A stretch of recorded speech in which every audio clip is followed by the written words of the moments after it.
Bismillahirrahmanirrahim. Assalamualaikum warahmatullahi wabarakatuh. Kami dari kelompok 13, Program Studi Teknologi Rekayasa Serta Angkat Lunak, kelas A, akan mempresentasikan hasil laporan kami mengenai sistem informasi sumber daya manusia dan sistem informasi akuntansi dan keuangan. Sebelumnya izin memperkenalkan anggota kelompok kami yang terdiri dari Nanda Wijaya Putra, Sylvia Duyanti, Evelyn Jan Putri, Ananda Salma Atalah, dan Najla Putri Afifah. Selanjutnya akan dilanjutkan oleh rekan saya. Oke, terima kasih. Pada materi sistem informasi sumber daya manusia, di sini kita mengambil modul perekrutan pegawai. Nah, penggunanya ada 3, yaitu ada HRD, ada kepala divisi, dan ada pelamar. Selanjutnya, HRD itu memiliki fitur autentifikasi user, membuat, melihat, mengedit, dan menghapus lowongan pekerjaan, melihat data pelamar, membuat, melihat, mengedit, menghapus jadwal interview, melakukan wawancara tahap 1, melihat progres pelamar, penilaian dari interview tahap awal hingga tahap akhir, membuat hasil keputusan diterima atau ditolaknya. Selanjutnya, mengedit, menghapus hasil penilaian. Selanjutnya, kepala divisi, fiturnya bisa autentifikasi user, melihat data pelamar, melakukan wawancara tahap 2, membuat hasil keputusan diterima atau ditolaknya. Selanjutnya, melihat hasil penilaian. Selanjutnya, pada pelamar, dia memiliki fitur autentifikasi user, melihat lowongan kerja, isi formulir pendaftaran, melihat jadwal wawancara, dan melihat hasil. Oke, selanjutnya flowchart.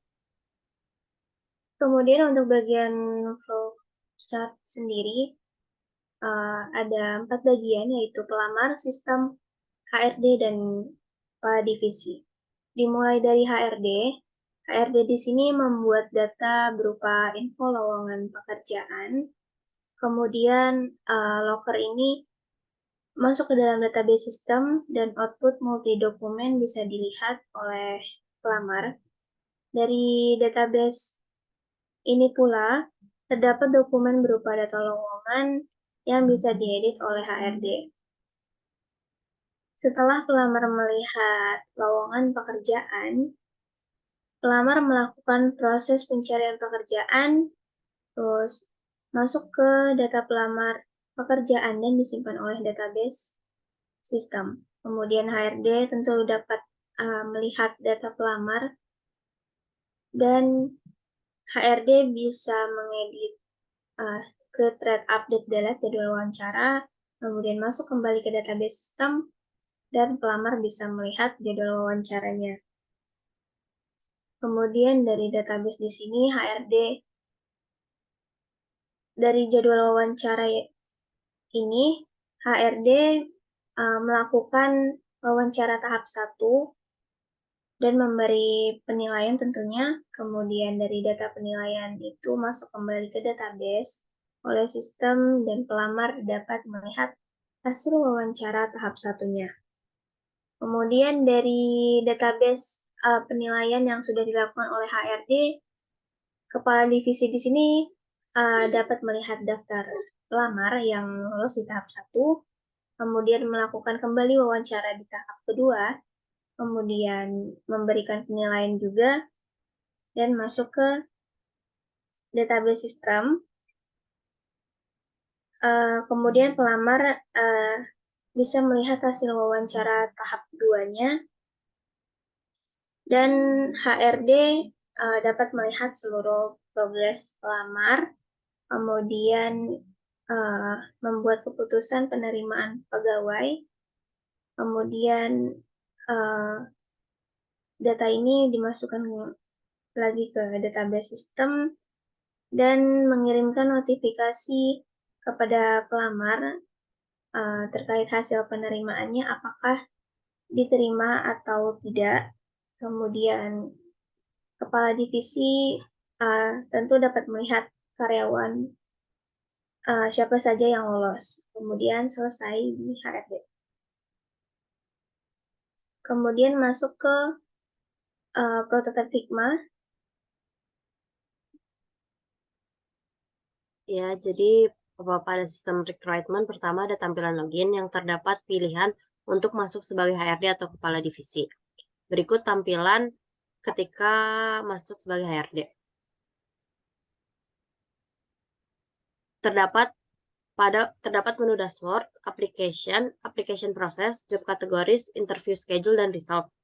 Pada menu dashboard ini menampilkan aplikan yang berisi jumlah pelamar, pelamar terpilih, serta pelamar dalam proses dan berhasil. Lalu ada application process dan grafik jumlah pelamar pada bulan ini. Ketika aplikan dan application process diklik, maka akan menuju menu aplikan dan application process itu tersendiri. Lalu selanjutnya pada menu aplikan, terdapat data pelamar yang berisi ID pelamar, nama pelamar, posisi yang dilamar, alamat, kontak, dan email pelamar. Di sini HRD dapat mencari, menambahkan, mengedit, dan menghapus data pelamar. Lalu pada menu application process, menampilkan proses pelamar, pelamar yang sudah melamar, pelamar yang sudah memasuki tahap interview, dan pelamar yang sudah final interview. Lalu pada menu job categories, terdapat data lowongan pekerjaan yang tersedia. Di sini HRD dapat membuat, melihat, mengedit, dan menghapus lowongan pekerjaan. Lalu pada menu interview, schedule, akan menampilkan jadwal interview pelamar. Di sini HRD dapat membuat, melihat, mengedit, dan menghapus jadwal interview. Dan yang terakhir ada menu result. Di sini menu result akan menampilkan data hasil keputusan diterima atau ditolaknya pelamar. HRD dapat membuat, melihat, mengedit, dan menghapus hasil keputusan diterima atau ditolaknya pelamar. Nah, selanjutnya untuk kepala divisi. UI dashboard-nya sebagai berikut. Di sini ada menu dashboard, ada applicant, ada interview schedule, dan result. Untuk dashboard-nya sendiri, di sini ada kalender, ada today result, dan ada grafik jumlah pelamar pada bulan ini. Dan di sini juga kita bisa mencari nama-nama pelamar. Selanjutnya untuk applicant sendiri, di sini ada data yang terdapat, data ID pelamar, nama pelamar, posisi yang dilamar, alamat pelamar, kontak, dan email pelamar. Di sini, kepala divisi hanya bisa melihat data pelamar. Selanjutnya ada interview schedule. Di interview schedule juga, kepala divisi hanya bisa melihat jadwal interview pelamar. Selanjutnya ada result. Di sini, kepala divisi juga hanya bisa melihat data hasil keputusan diterima atau ditolak pelamar.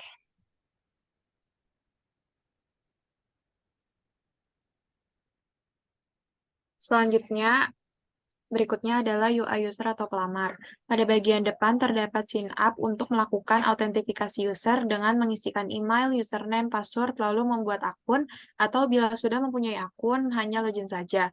Setelah user masuk ke aplikasi, maka akan muncul bagian dashboard.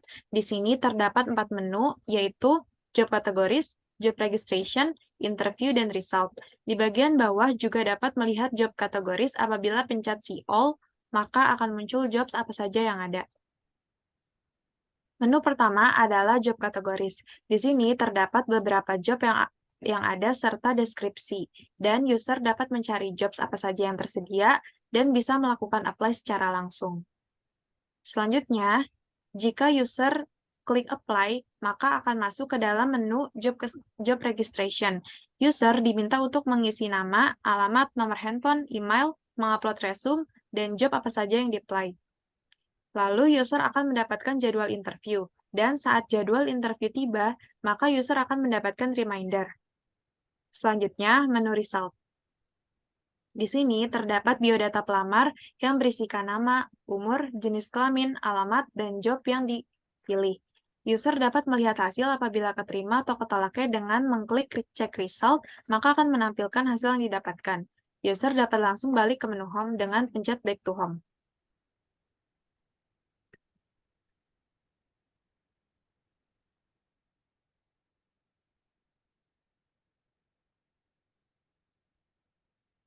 Lalu pada sistem informasi keuangan, terdapat activity yang terdiri dari 2 user utama, yaitu akuntan dan keuangan.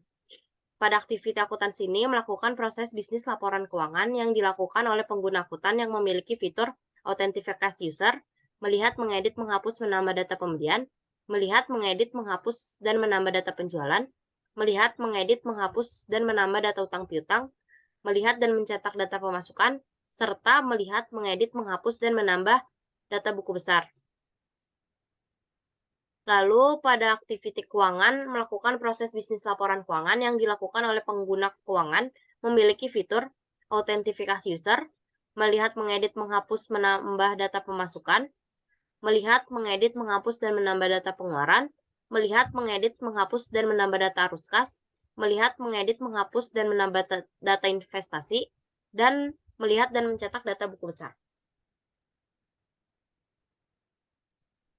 Selanjutnya pada flow chart-nya di bagian akuntan itu awalnya dia masuk ke dashboard akuntan. Nah, di dashboard akuntan terdapat menu neraca saldo. Neraca saldo itu memiliki submenu yaitu pembelian, penjualan, dan utang piutang.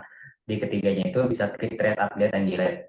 Selanjutnya data tersebut masuk ke database, dan di bagian keuangan awalnya memasuki dashboard keuangan. Di dashboard keuangan memiliki menu anggaran.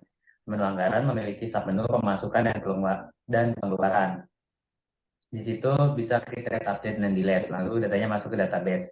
Selanjutnya ada menu juga namanya manajemen investasi. Manajemen investasi memiliki submenu investasi yang bisa create, update, dan delete data investasinya, lalu masuk ke database. Selanjutnya di bagian keuangan bisa mengolah data arus kas, lalu data arus kasnya bisa di-create, update, dan delete oleh keuangan dan masuk ke database.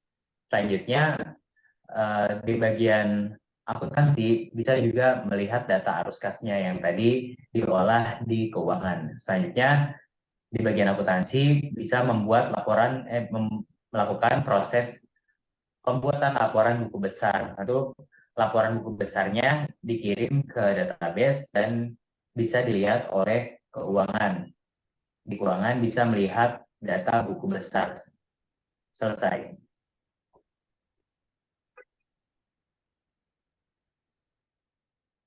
Baik, untuk prototipe-nya sendiri, untuk pada sistem akuntansi dan keuangan perusahaan Corp.co, di sini tentu user diminta untuk memasukkan nama dan kata sandi untuk loginnya. Dan di sini ada pilihan untuk masuk sebagai akuntan atau bagian keuangan. Untuk akuntan sendiri, menunya ada beranda, neraca saldo, arus kas, dan buku kas.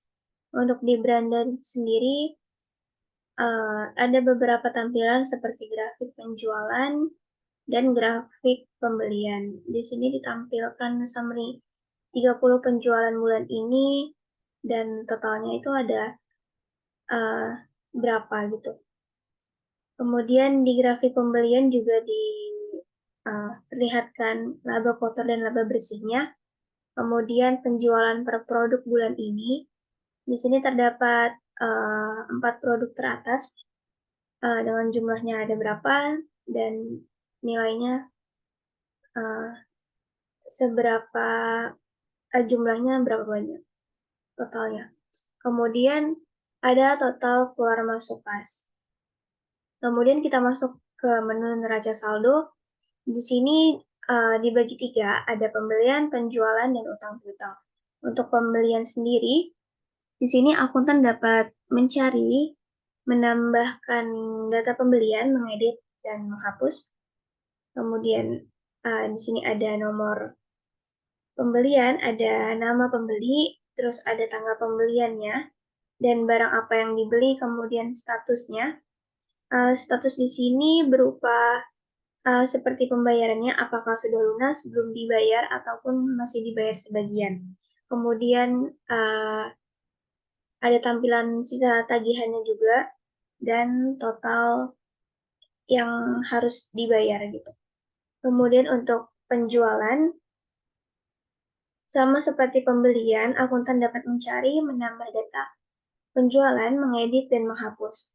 Di sini ada ID penjualan, ada barang produksi yang akan dijual, kemudian ada tanggal penjualannya, kemudian ada status, sisa tagihan, dan total penjualan. Kemudian masuk ke utang piutang. Nah, selanjutnya untuk menu utang piutang, di sini ada data yang terdapat ID, pelanggan, tanggal perusahaan, utang dan piutang, dan jumlahnya. Di sini si akuntan bisa menambahkan, menghapus, mengedit, dan mencari data. Selanjutnya, menu arus kas yang terdapat aktivitas operasional, aktivitas investasi, aktivitas pendanaan, arus kas bersih, dan kas setara kas. Di sini, akuntan hanya bisa melihat data arus kas. Selanjutnya ada buku besar. Untuk buku besar sendiri, di sini ada laporan piutang usaha, persediaan barang, dan pendapatan.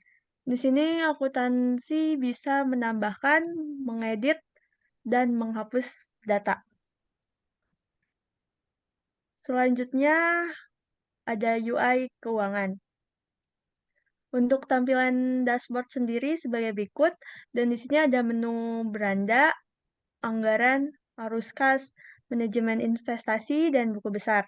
Untuk beranda sendiri di sini ada grafik pemasukan dan pengeluaran. Untuk pemasukan sendiri di sini ada data pemasukan yang terdapat ID pemasukan, tanggal, jumlah pemasukan, dan keterangan. Untuk keuangan, dia bisa mengedit, menambahkan, dan menghapus data.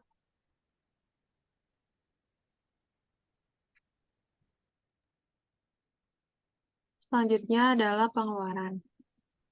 Selanjutnya, pada menu keuangan bagian pengeluaran, di sini terdapat ID, tanggal pengeluaran, dan keterangan.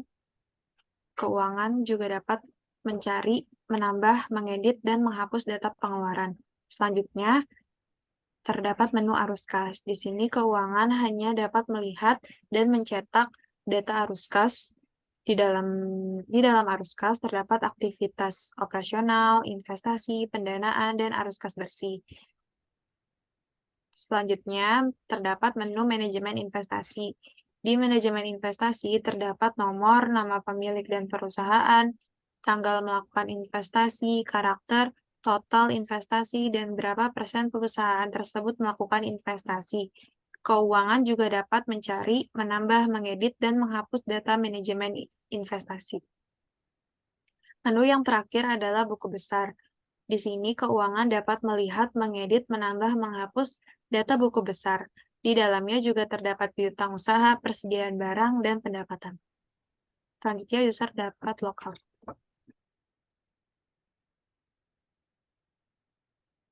Mungkin sekian presentasi hasil laporan mengenai sistem informasi sumber daya manusia dan sistem informasi akuntansi dan keuangan dari kelompok kami. Kurang lebihnya mohon maaf. Wassalamualaikum warahmatullahi wabarakatuh.